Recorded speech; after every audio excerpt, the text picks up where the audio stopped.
Welcome, everyone, to the Real Whovians Cast, episode 625. I am your host, Matrix Lord 212. And I'm with David. What's up, David?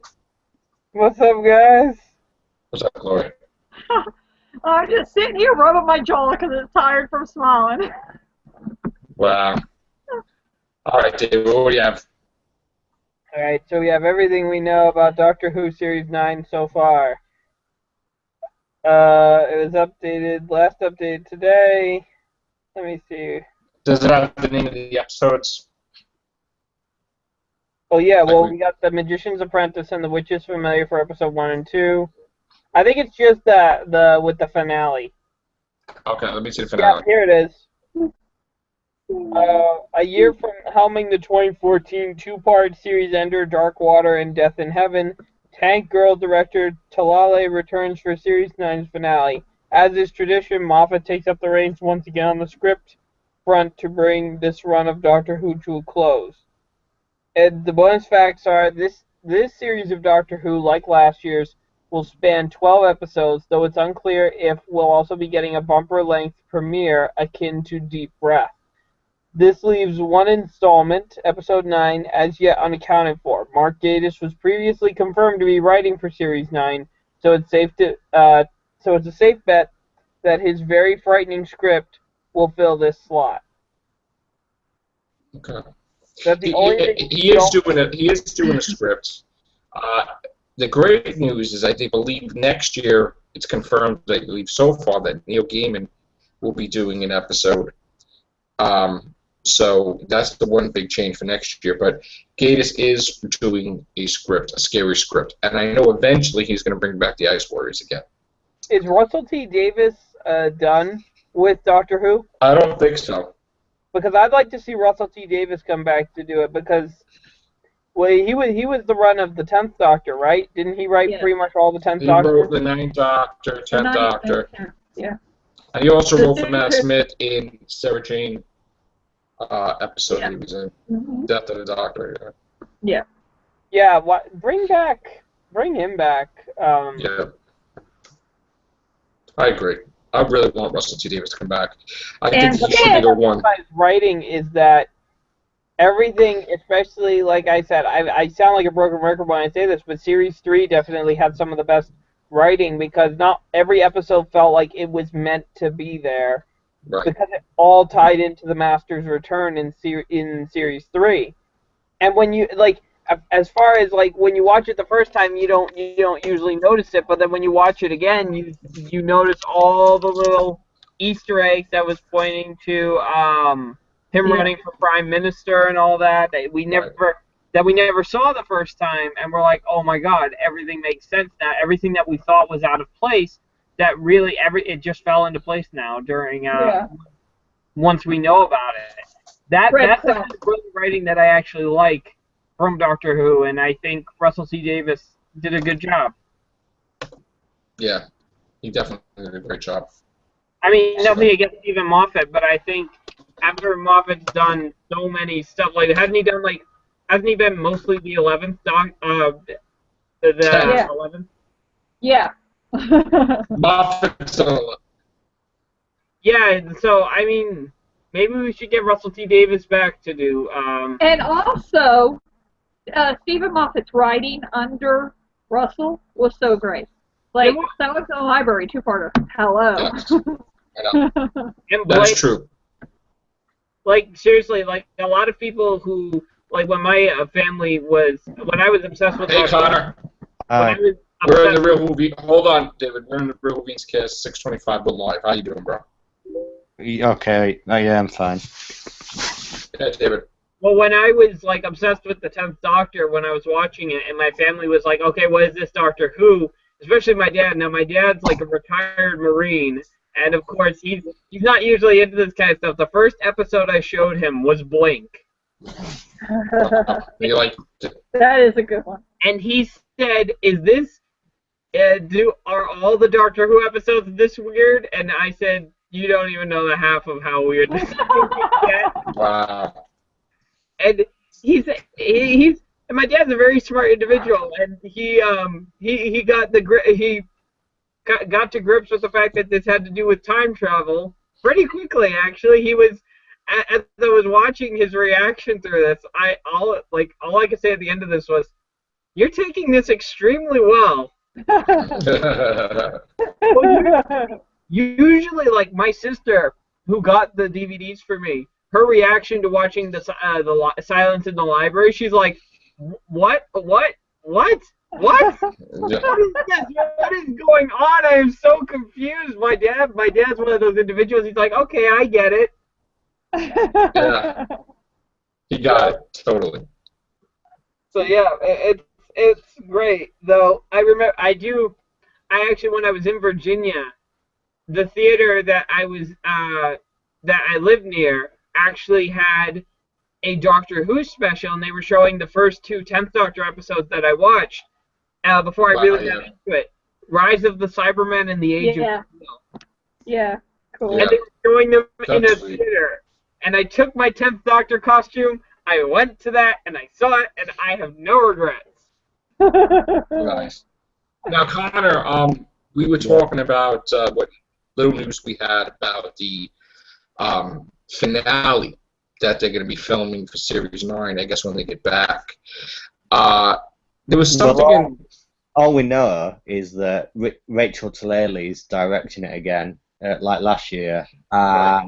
They were filming at Caerphilly Castle today, and actually, like from what I've seen and what people have been saying online, the plot arc for the entire series is a lot more clear now because of the themes that are in the finale, and also what's been speculated with what happens in episode 3 and 4, because they were filming inside the castle in a room that was medieval looking, and it was basically a room where there's shields on the wall, and there's a big long table in the middle with a chalice at the end of it. Just one chalice, and then that was it. And it's kind of like I think this whole series is going to be, they have to find 6 pieces to. Do you remember that golden puzzle thing, like that had like 6 sections in it? Okay. Like, I'll find a picture of it. Are they doing like the key to time type of thing? Yeah, and it's like a holy grail kind of search. You mean they're going to be killer rabbits? Yeah. No, why are they... But what causes them to get these artifacts, though? Because that's probably what gets them to Gallifrey. Oh, there's hints scattered around. What's up, Mike D? Hello! Yeah, as you say that, Connor, that like when you were saying about this like key of time, that's kind of what I was thinking too. That this is probably going to be the first step in a very, very long list of things a scavenger hunt to get to Gallifrey. I think if they want to be smart, they Hold on. No, let him finish. Okay. I don't think we show Gallifrey for another few years. Actually, we shouldn't. What do you think, Laura? I just had a train of thought. It kind of also reminds me about how they were trying to find the pieces of the Eternity Clock inside the video game, the Eternity Clock, like the pieces of, so it's like that's kind of cool that they're having to find pieces of something to put them together, because it's like Joe said, a scavenger hunt. So it's like, Right. Can you see this here? Not yet. Oh, that's neat. This thing, it was posted a few weeks ago, 15 weeks ago. It was one of the first things we knew about Series 9. And it says it plays a big part, so I think that this is... They have to find 6 parts. Could that have something to do with what the interaction with the fans? You know how they said that we're gonna have like some interaction, like we're gonna be able to help them with something, like computer, Oh, like yeah, working. Yeah, that Yeah. could. Yeah, that could be involved in it. Yeah. Yeah. Cool. Yeah, it's kind of a good story arc, I think, if it's like that. So Yeah. the Davros thing ain't happening then, We Well, don't know that yet. or that might be it, an off episode. it doesn't limit the creativity of the episodes. I mean, they could still do the Davros thing. It'll just involve something where they find a piece of that puzzle. Yeah, like one of the underlining like subplots that's like interweave throughout the whole series, right? Because Well, there's loads of Arthurian legend characters in it. For example, there's Bors, who is a knight of the Round Table. There's a character called Bors in Series 9, and then there was a rumor that the villain in episodes 3 and 4 was the Fisher King, which is also another Arthurian legend because it's based underwater, and he's like an underwater god kind of character. Mike, what do you think about the fact that this whole season may be like sort of a scavenger hunt / like heated time linking episodes? Well, I just joined the cast, but I haven't heard really a lot about this, but that would be cool, yeah. I mean, it does get more interesting when you have a really deep, interconnected, like, you know, like for the whole season, like a theme. I mean, Yeah. when the Key to Time was going on, it was like you really like deep into it, you know. Yeah. It had to be because you had to be because if you missed an episode, you get all messed up. Be lost. Yeah. You think he wrote it this way, Connor? Where like if you miss an episode, you're lost. I don't think they'll do it like that because they have to make it, you know, accessible for fans. But Episodic, kind of. I think this series will be formatted where it's best if you do watch every episode, but they won't make it where you'll be lost if you miss one. Not 100%. Will the White Guardian and the Black Guardian return, or will they just not even have them? That would be cool. I don't know. Maybe the Black Guardian will return. Who knows? Mm-hmm.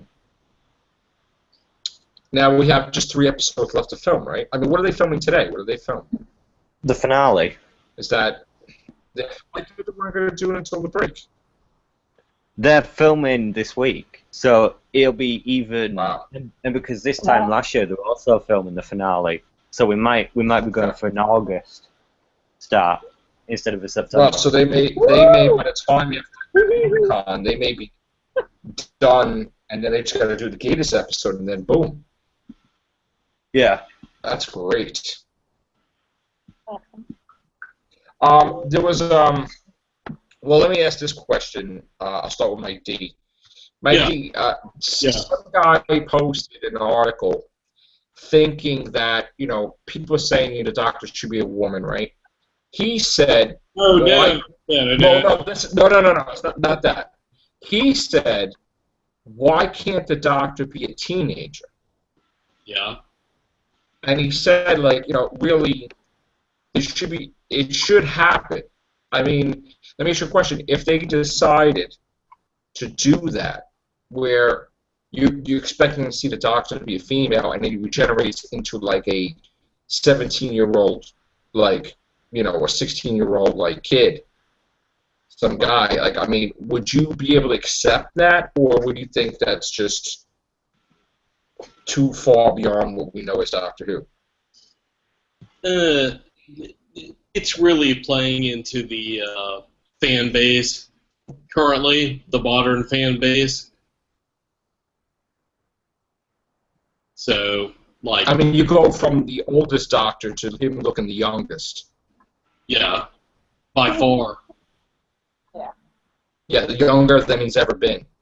Of course, yeah, by far. Yeah, at that point, I would think that's playing the fan base, and currently the fan base, where you have these girls that are all like hot and bothered by Matt Smith and David Tennant and all that kind of crap. Yeah. Yeah, they probably want to like throw something at the fan base to get them back. Yeah, Because and this probably at some point in time they're going to lose them altogether. But Yeah, and those really aren't Doctor Who fans. Those are people who were like new, like hipster Yeah, I know. Doctor Who fans, and Yeah. fuck them. Hey, That's, I started with 9, but I like Matt Smith and David Tennant, but I am happy they got an older But doctor. you're I not. actually But you're wanted an not older like. doctor. But you're not like 15 though.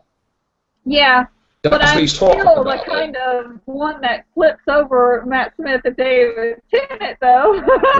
But I I think also the am very thing is, happy they got it up. So They really need to tread the I'm line. not like the teeny boppers. Yeah, if you're What? gonna have a teenage doctor, treat him like he's still the doctor. Just his age Yeah. should not be the biggest concern. Just treat him like you would treat him as the doctor. Don't make it like, oh, he's an attractive teenager who happens to be the doctor. No, he is the doctor first. That just happens to be a teenager. That's it. They Yeah, shouldn't and be. don't turn him into a love interest yeah, because but he's a like, teenager either.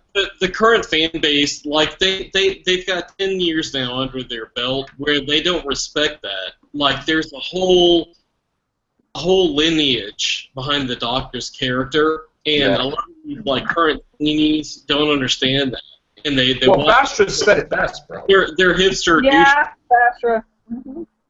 Say it, Joe. Vastra said it best, right? My DM, I mean, she said it to Clara, like, you know, he only regenerated like that, you know, but now he feels comfortable with you, so, you know, he's been old before. It's Yeah. like, you know. Yeah. I just, well, here's another thing. Let me throw something else at you guys. Is anybody familiar with Billy Piper's performance in Penny Dreadful? Yeah. Me. I am. I watched Mike it. T. Connor?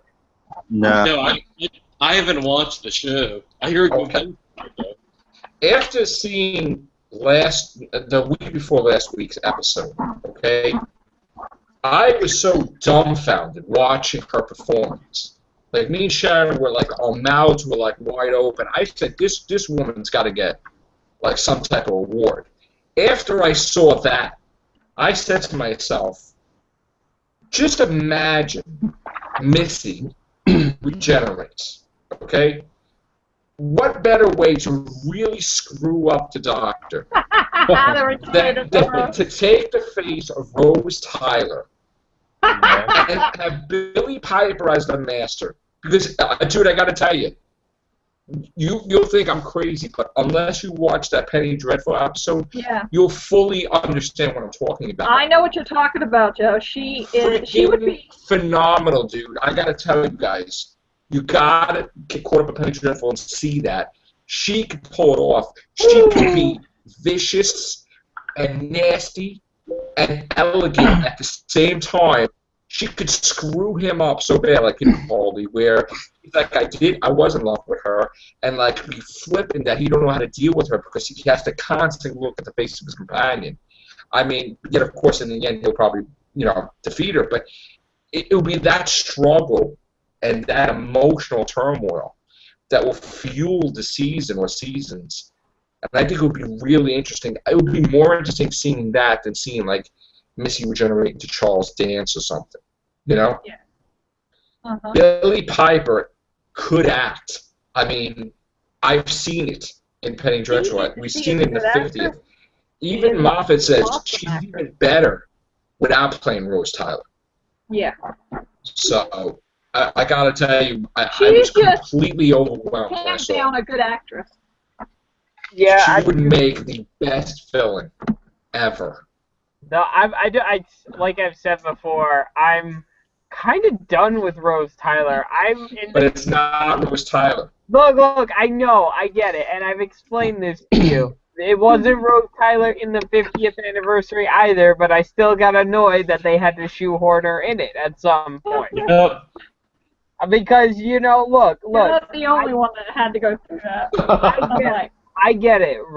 Billy Piper can be a good actress in some cases, but in some cases of Doctor Who, she was pretty terrible. I didn't Let me really. tell you something. If she became a villain in Doctor Who, fans would love it and hate it at the same time. They'd be so freaking confused. They wouldn't know how they're supposed to react. And she would, I'm telling you, man, it would be a glory to see. Because what else could the Master do? What could be the most ultimate revenge than to take the form of the woman that he loved, and that he has to constantly deal with her? But that couldn't be something he chose, because remember, regeneration's like a, it's a Well, lot they're of... not supposed to be able to choose, but then again, females can choose, because Romana chose to be Princess Astra form again after she kept changing. They would never do that, but that would be like an interesting fuck with the Doctor. Yeah. Yeah, that would be, like the ultimate fuck with the Doctor, yeah. Yeah. But I don't think they'll go that route, though. But I don't think Steven has it in him. No. Yeah, I don't they're not going to go that far. It would be, They would never do that. It would be They don't have the surprise. balls to do that. It would be a surprise, because then you'd be like, well, he don't have to regenerate back into a guy. He can stay a female. You know, it's like, I would much rather the emphasis on regeneration be with Missy than everybody so wrapped up with, is he going to be a woman yet? And everybody looking for that. I'm sick of people trying That's to a big say distraction. that's a woman. I'm sick of people, like, because already people are turning their eyes to Doctor Who and saying he needs to be a woman, he needs to be black. I'm just like, look, this isn't even our show. This is way over the Atlantic. This is in Europe, so let them do what they want with their show. Listen, and people say Idris Elba is the Doctor also. Yeah. And remember, he had one job. He was the doorman of Asgard, and he couldn't even do that right. One job. He had one job. You have one job, Mr. I see everything. Yeah. To have the companions be like, Doctor, you keep leaping, like letting people in the TARDIS shut the door. No. Wait, isn't it fact that there should be a weeping angel in that TARDIS and an ood and all that stuff from those minisodes that we've seen? Well, I'm not sure about that. I don't know. If they count. Yeah. I'm more like perplexed by the fact that like the hipsters have kind of taken over Doctor Who at this point. It's really gotten me disgusted about the whole franchise, because like over the last 10 years, like it was cool at the beginning, like in 2005, through Eccleston, Tennant, like as we go on, but like from Matt Smith on, it seems like the hipster douchebags have kind of like grasped a hold of Doctor Who. They're like, oh yeah, like you see Doctor Who everywhere. It's gotten watered down and commercialized. Well, it's on Disney. It's bullshit. Yeah, it's bullshit now. So it's like now it's everywhere. Yeah, and to be honest with you, I'm fucking sick of Doctor Who at this point. I'm really disgusted by it. Yeah, I really am, because like it's gotten so watered down. It's become such a hipster garbage dump right now of a show. I can understand your frustration, because you know what? I love Capaldi. I wish Matt Smith would have been like jumped over, because Smith was like such a fucking like really mamby-pamby limp wrist doctor. Right. And his episodes are really lame. They really suck in the pantheon of the franchise. Right. And Peter Capaldi's more Pertwee. Do what? I said Peter Capaldi's more Pertwee a little bit. Well, yeah, but I mean, Capaldi's more like harkening back to like a traditional Doctor. I mean, Doctor Who has always been like a certain sort of like product, and I understand they kind of like revamped it up to like a new generation, but it's gotten like really commercialized, and like I see hipsters like wearing like TARDIS and Dalek socks and walking around with Dalek hats, and it's really lame, because it means I didn't buy my socks yet. Oh, hey. I'm not allowed to buy any more socks until I get rid of. Yeah, I mean, everyone's running around with sonic screwdrivers, and they think they're cool, and they're like, oh yeah, look at me, I'm waving around the sonic screwdriver, and I love Matt Smith and stuff, and it's really, I'm not done talking yet. I'm just saying, what up in your crawl? If you like the show, that's great. And I mean, you know, like I'm happy for people who really enjoy the show. I'm just sharing my opinion. What and got you so upset about? You know what? I mean, that's the big change. I don't know these Well, people that got like Sonic food covers to wave around all the time. That's the things. I'm not upset. I really don't give a shit one way or the other. I mean, it's more of like the fact that I observe kind of like now, you know, it's become trendy to be like a Whovian and like run around and go, oh yeah, I love Doctor Who and TARDIS and Daleks and River Song and all that shit. Meanwhile, I got beat up in the schoolyard for talking about Doctor Who because nobody knew what I was talking about when I was little. Yeah, and I got into my first fights because of Doctor Who. When I was in school, no one knew what the hell Doctor Who was. And granted, I'm like an ancient relic, I'm sure. At 40 years old, I'm an ancient relic, you know. But I remember Doctor Who when it really was at its best. And there have been, like, episodes that have been, like, truly great, exemplary, excellent shows. But it's really gotten really commercial and trendy, and it's really disheartening to see that because I would like Doctor Who to be like popular, but not to the point to where like hipsters are really into it, and it's become like a fashion sort of thing, and it's become trendy to be like, oh yeah, I'm a Whovian, and they have no idea of the old series at all. They have to pay respect to the classic series. You know? Want to shut down those hipsters? Like, if they come to you saying, oh, yeah, I'm a Doctor Who super fan, ask them what the Caves of Androzani were. Yeah. Yes, exactly, man. That was one of the most emotional episodes that I've ever seen. That was an emotional episode, period, of Doctor Who. And yeah. In the entirety of the 50 years it spanned, the Caves of Androzani.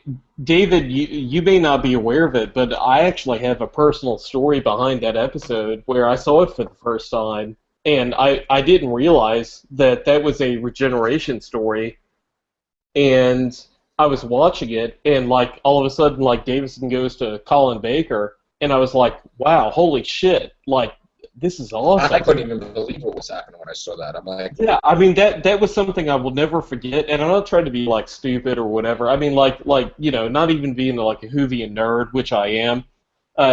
Like growing up watching this show, that was a pivotal point where like in my life that I will never forget. Where I was watching that show, I was recording it on VCR. That was like how far back we're talking. Yeah, exactly.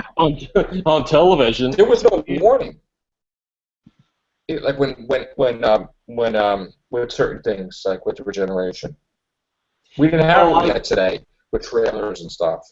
Yeah, or the internet, which is the big thing. But I mean, I remember watching Caves of Androzani, and I saw the regeneration occur like first time in America on public television, and I was like freaking out, and I ran outside because my older brother was in the hot tub with some buddies of his outside, and I ran out there, and I'm like, Doctor Who regenerated, and he's like, what are you talking about? I'm like, he's not Peter Davison, he's like Colin Baker now, and he's like, what are you talking about?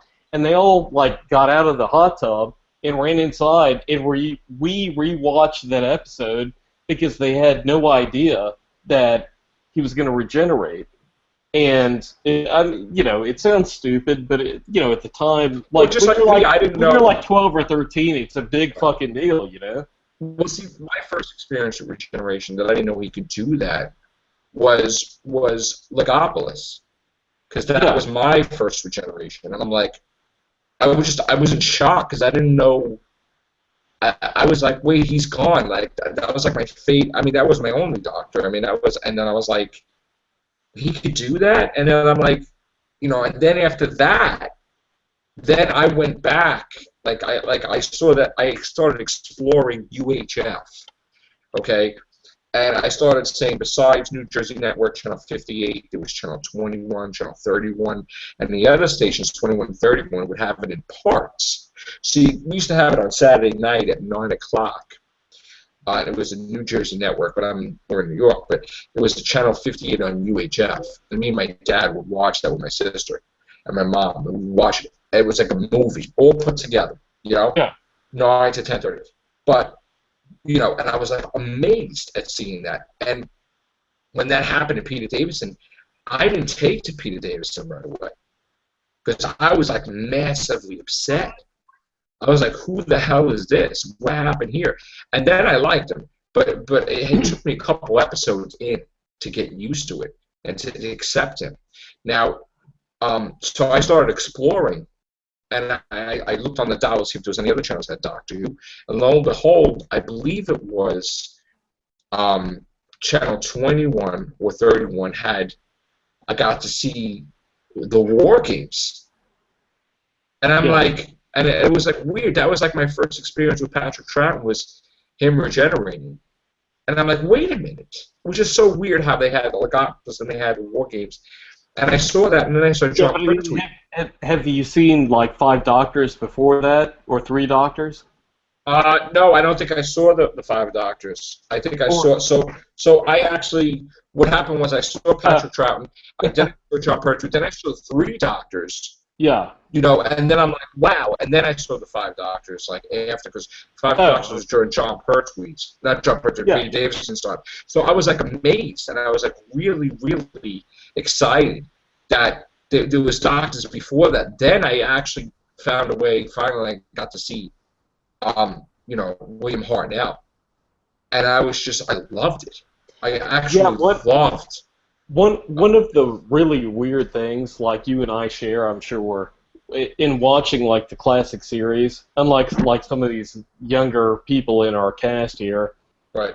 When we were watching the show, like, like we old fogies here, the classic series, when you're watching the show, and especially before the internet and multiple viewings, all that stuff. When you're watching the show and like you have no idea, there's like Tom Baker, Peter Davison, and you're like, what the hell is going on? Because all of a sudden they get to like Peter Davison and they have like 5 Doctors, and you're like, okay, well, whatever. And then like you get to Colin Baker and they have like Patrick Troughton, and you're like, oh yeah, that guy's the 2nd Doctor, and John Pertwee, yeah, that guy's there too, Doctor number 3. And then, like, you go back and it's all, like, mixed up, and you're like, wow, like, this is weird. What the hell's going on? And then you actually, like, read books that are, like, episode guides. Like I've read, like, Peter Hanning's Doctor Who: A Celebration that came out, like, in 1985, probably before most of you were born. That book, they talk about, like, episodes where you realize there are actually whole years of Doctors, 1 through 5, that you're like whole episodes you've never seen and you're not aware of, and you're like, wow, there's this whole like mythology behind this character, and you're only aware of like this minute little space of like this character's life through Tom Baker or Peter Davison. I gotta say, like, once Peter Davison started on that one channel, and then I went back and I saw that they had Patrick Troughton and regenerating John Pertwee. I gotta say, when I started watching John Pertwee and then the Brigadier and Unit, I really loved that whole thing where that's my favorite on Earth. Like I saw, and I really like enjoyed it. Like I'm like, oh man, like he's like my next favorite Doctor next to Tom Baker. And I was like, and I was just. We got to see Sarah Jane Smith for the first time, Joe Grant, and I'm like, I started to see things about his character. Like when Joe Grant left, he was genuinely upset. He was like drinking like a wine. Well, my God, Pertwee actually shed a tear. Yeah, he was really like his doctor. His doctor was a really like and he conquered his fear with the spiders. Yeah, and I was upset. And I saw him regenerate, and then I'm like, okay. Now it's full circle. Pertwee to Tom Baker. Yeah, Pertwee's always been my doctor. Right, and then what happened was, when he regenerated to Tom Baker, now I was seeing episodes I didn't see before. Because what happened was, my first episode, if you remember, was Pyramid of Mars. Yeah. Okay, so I saw Pyramids of Mars. I'm sorry, Pyramids of Mars on. So I saw Pyramids of Mars on. Okay, but now when the other channel was having, John Pertwee regenerates Tom Baker, now it was going backwards while watching Peter Davison, watching the Tom Baker episodes that I missed. That's how it was over here in the States. Yeah, we saw and we had no control over it. I mean, we couldn't they had different doctors. They put it in parts. They actually spread it out 5 days or 4 days. Where I had to be every day at 5 o'clock. I had to make sure I got out of school. I didn't go anywhere. Got home, was having dinner, and then watching Doctor Who at 5 o'clock every day. Because they would have that, and if you missed the part, you were done because there was no way. You got that. I didn't even get that. I had once every Saturday evening at 10 o'clock. I had 3 different things, which is great. Really? Oh, yeah. Shit. I had like I said, on UHF, there used to be 2 dials. We didn't have no remote controls. We had to turn it. Yeah. And I actually had a black and white TV. I remember those days. Yeah. I actually had black and white. way back in the day, right? With you and I. I was watching on Saturday night. It was my dad. Listen, we're watching Doctor Who. That was it. It was like we knew we're not doing anything. I don't care what movie's out, whatever. There could be a storm or whatever. We were glued to that set. The whole family. My father said we were watching it 9 o'clock on. And I got my dad into it because I started watching it. He got heavily into it. And it was like that was the one time, the whole family got together to watch something. It was with Doctor Who. I mean, my mom didn't like certain things. My sister didn't like certain things. But we all watched Doctor Who. My mom made Jiffy Pop popcorn, whatever, and all the stuff. And we're watching it. It was great. It was friggin' great, man. I loved it. It was like one of the best memories of my family, just all sitting and watching Doctor Who. Yeah. And when I had kids, I got my kids into it. My first experience, and my only experience, well, aside from 11 to 12, is when I first saw Tennant's regeneration. And by God, that was depressing. But, back then, there was no internet, there was nothing. I mean, I was buying, my dad got me the Doctor Who magazine. I got, the Back to the Future magazine. All these different things, was coming out. The Back to the Future was out there, magazine and stuff. And you would have to wait, a month to find out the info. There was, just a whole month where you read everything, and then you had to wait a whole month to find out any new movies coming out. Nothing, because there was nothing. There was nothing. When Joe and I were watching Doctor Who, this sounds like back when fire was discovered. Basically, we're not that old, but I mean we're old enough to remember. No DVDs, no VHS. We watched. We didn't even have a VHS. Yeah, Doctor Who was on television, and whatever happened, you were experiencing it firsthand right there. And there was no pause button. If you missed it, you were done. Yeah. You were done for years. Yeah. Because there was nothing, there was no way. Then we got into the thing, I said to my father, I'm like, oh, well, they say if you pledge money, they'll put Doctor Who on. My dad's like, listen, it'll be on. It's that good. It'll be on. I don't need to spend $200 for a TARDIS. Vanishing there are still episodes I have not seen of the classic series, and I'm a big Who fan from 30 years ago. Right. I mean, literally, and because I'm Joe so said, if you miss an episode, you would never see it for 2 or 3 years by the time it came back around. I had everything taped. And I'm so upset because when I moved, I lost a lot of stuff, and my whole Doctor Who collection that I taped on VHS was gone. And let me tell you something: I taped everything that was out when I had a VCR, and I lost all that, and I was so devastated. I know. devastated, but there's no choice. But See, I thought it was so cool because, like, the first time that they aired Spearhead from Space, it was like 1988, and I recorded that episode. It's still my absolute all-time favorite Doctor Who episode, bar none. I recorded that episode. Yeah, I had that on VHS, and like every weekend, and it was cool because I met Pertwee actually before they started airing those episodes in the States.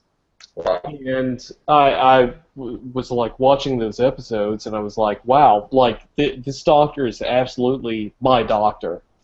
But that episode was the first one in color, right? Yes. You could see that they did something with the camera lens, like a different camera, different whatever. It looked like stylish, like the movies. Well, it was then, shot on film. Right, yeah. Exactly, that's what I mean. And like my first episode of Doctor Who was Genesis, I think, of Genesis of the Daleks, if I am not mistaken. Yeah. Beautiful. Genesis Yeah. is amazing. Yeah, great episode, obviously, yeah. But and I love Tom Baker. Tom Baker's fucking like excellent. Like, Oh my god. no argument.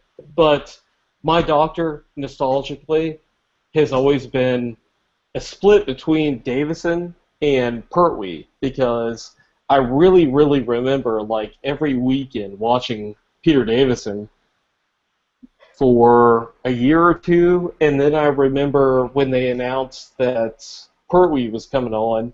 Pertwee's my favorite Doctor, I would say. Davison is my favorite Doctor of memory, if that makes sense to people. Yeah. You know, like some people could say, like, they could say, like, David Tennant, I think, is a better Doctor, and I really love his episodes, but I'm partial to Matt Smith because I started watching Doctor Who when Matt Smith was on, if that makes sense. Right. For the new Who, you mean? Yeah, for the new Who, yes. Yeah. Yeah, man, it's just so many good memories with that. And again, like, you would go to school and nobody knew what the hell it was. Nobody. I mean, I said to myself for decades, one of these days I'm going to meet somebody that knows what the hell Doctor Who is. I was literally a man without a country. Like, nobody knew. Well, you should have called me. Well, I didn't know you.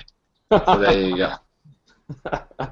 And that's really like what a cult Doctor Who, what a cult series it started out as. Oh, and by the way, our phones were like phones that you had to dial. Yeah. It hurt your finger. There was no cell phones. Whatever. Rotary. It was like this. Yeah. And it took like 5 minutes to dial somebody. It was more like. Yeah. And Gloria and David and Connor weren't even born yet, so. Right. I was born in '81. I remember those phones. I probably My was up parents to. still had one when I was born. I was probably up to watching Empire Strikes Back. Like, oh my God! Am I really 300? Wait, I was probably up to watching Empire Strikes Back for like the 350th time, and then Connor was born. Probably because there's never been spoiler any movie that I've never. Back to the Future and Empire Strikes Back, like literally. I mean, I watched that religiously all the time. So. Empire was great, yeah. Yeah, you know. I mean, Doctor Who, wow. I mean, like.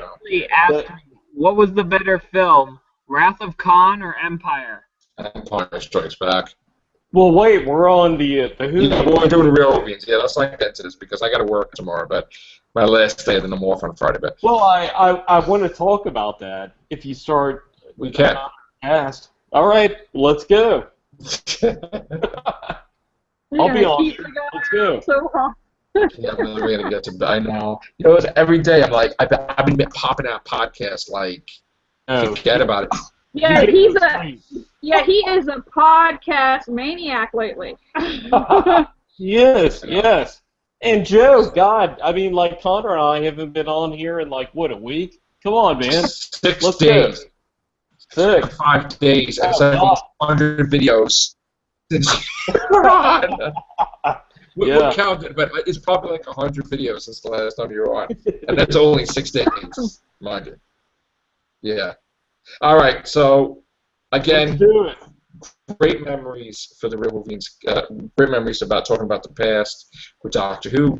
And we can really get into like some memories if you wanted to do a show about that, like for people out there who care about us old fogies and our memories about watching Doctor Who back like in the day before cable and DVD and before even keyboard, Netflix and all that. Right? Yeah. I actually had to write with a pencil on a piece of paper, and then I had to mail that to a magazine to see and wait for like months to see if I actually got in the magazine.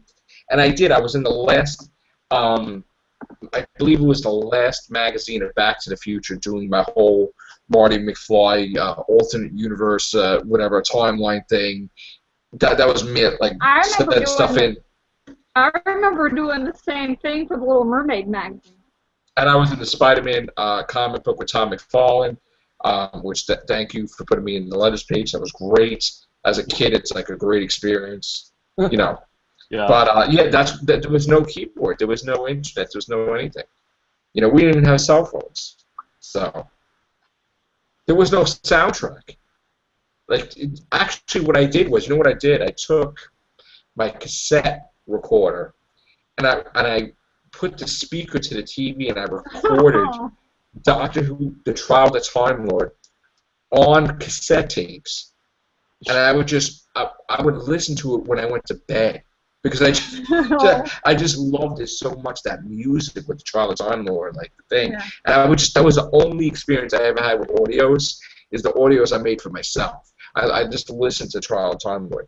That's the only thing I taped on the cassette was Trial of the Time Lord, the whole thing.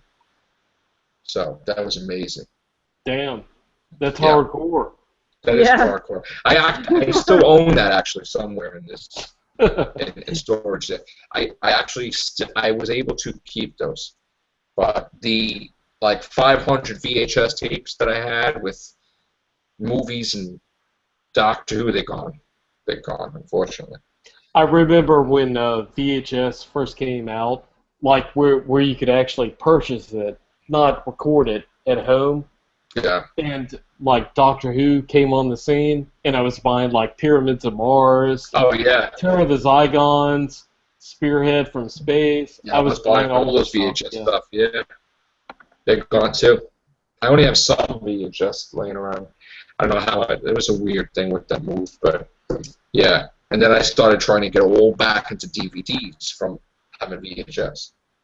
You know, I have yet to have Blu-ray, but one day it will happen.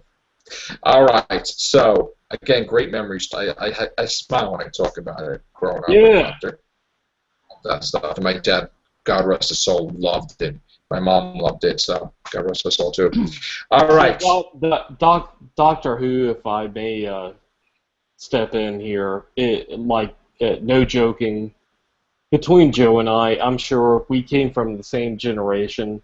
Doctor Who was something that I can tell meant so much to him, as with me growing up, and it was back when Doctor Who was not something where it was really trendy and hip or whatever, and everyone knew about it, and it was something where we came along and hit upon it and were like, wow, this is like really interesting, and it was entertaining and fun, and it's really amazing that the show we dropped in like during the show's life where we were a part of growing up in our formative years, where it meant so much to us, and it's really amazing to see like how far the show's gone and progressed since then. And there would be no Matrix Lord 212 or any videos whatsoever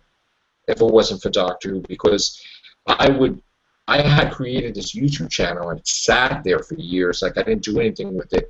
I think I created it in 2007, and I would always send like my theories and stuff to Scribe and a few others, and I would watch Scribe on podcasts with Stephen Price and all that stuff, amazing stuff, and I would like, you know, my friends wanted me to get into making videos, like instead of just talking about it and sending them stuff, and I actually did one day, and I was like scared in my first video, but once there would be no channel, there would be no videos, there wouldn't be anything. In fact, I didn't even want to do that. I was against doing any videos of any kind, but they're saying, oh, you'd be great, you're too good.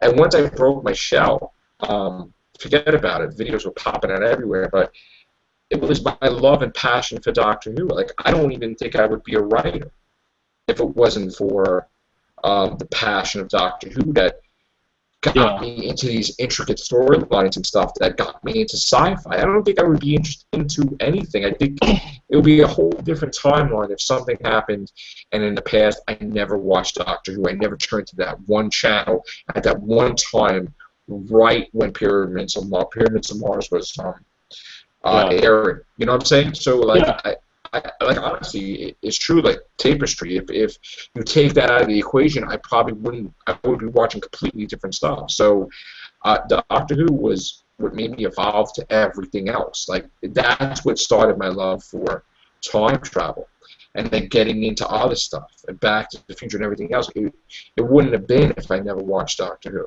So, and without that, there'd be no Doctor Who Bob or Hunter D.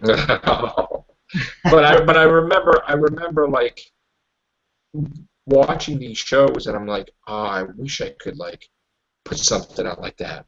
I wish I was that good, and I never believed that I was that good, or I never believed I would ever, even though I wanted to write books and everything with sci-fi, I never thought I would ever do it, but I did with certain things, and I'm actually eventually going to do my own sci-fi book, but it's just a love and passion for Doctor Who, and that's what it is. You know, and then everything else comes afterwards. You know, the Everything Show, all these other shows, but it wouldn't be existing if it wasn't for Doctor Who.